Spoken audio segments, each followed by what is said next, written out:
The following segment is sponsored by Ocean Blue Omega. Today on Hello ENC, we have Dr. Chris Mohr, who is here to talk with us a bit on seasonal affective disorder, otherwise known as S.A.D, and how it impacts millions of people in the U.S., particularly those with limited winter sunlight. So Dr. Mohr, can you please tell us a little bit about your background with seasonal affective disorder, and then we can get into some of the ways to prevent S.A.D, including Ocean Blue Omega's products.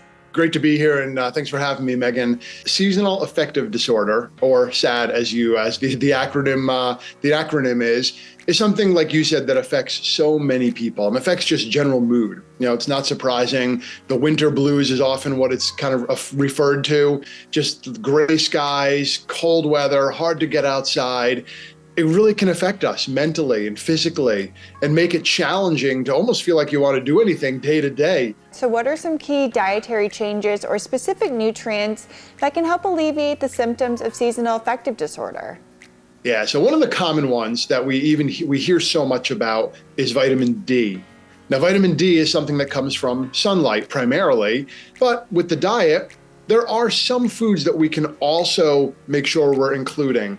Now, the challenge is some of them aren't what most people would consider, normal go-tos. Things like sardines and anchovies are two common ones. Now, I love them, but I know a lot of people don't. And this is why I often tell people that vitamin D supplementation is a wise idea to make sure that you bring those vitamin D levels up. And can fluctuations in blood sugar levels affect seasonal affective disorder? Yeah, certainly blood sugar fluctuations can play a role. We're inside, it's cold. We want those foods that are, maybe those, heavier, warmer foods, the soups and the stews, which again, nothing wrong with them. They can be amazing, but then often we're also snacking and just, not doing much physically, which could play a role in, again, our overall mood.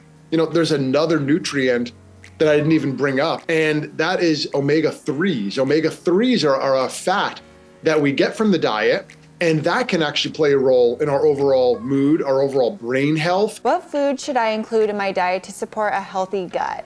You may have heard of something called the microbiome, and that's a big fancy word. Basically, it's all these trillions, really, of these bacteria and microorganisms that are on our body and in our body, which sounds really strange. But one thing and one nutrient I didn't even bring up is fiber. Fiber, going back to what you asked earlier, helps manage blood sugar, but also fuels and feeds those bacteria, which can play a role in positive outcomes like well-being and reducing that risk of seasonal affective disorder. How can I balance the need for comfort foods with maintaining a diet that also helps manage seasonal affective disorder symptoms? Comfort foods, again, we often associate them with real heavy, dense, carbohydrate focused, heavy fat. They don't have to be. Soups and stews can be made with tons of nutrition. Fish, which are rich in omega-3 fats, maybe instead of some meat, for example, try a fish stew or a fish soup. All of those can play a big role in your overall well-being. And if people want to know more, where can they go? So I would encourage you to check out oceanblueomegas.com, which has lots of information around omega-3 fats as a whole, because they can play a big role in seasonal affective disorder and so much more. Well, Dr. Chris Mohr, thank you so much for being with us. And y'all make sure to come back to Hello ENC every week to gain more insight on what's trending in the health sector. The previous segment was sponsored by Ocean Blue Omega.